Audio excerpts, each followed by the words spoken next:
Hello students, how are you? Welcome to our channel.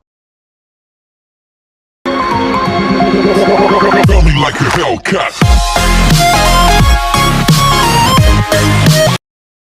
Today our topic is Pronoun.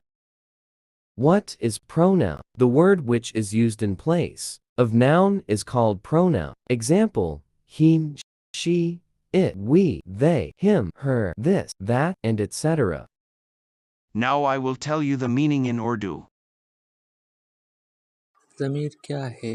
वो लफ्ज़ जो इस्म की जगह इस्तेमाल हो उसे ज़मीर कहते हैं। वो लड़का, वो लड़की, ये, हम, वो सब, उसका, उसकी, ये, वो और वगैरह। That's all for today. Our next topic is adjective.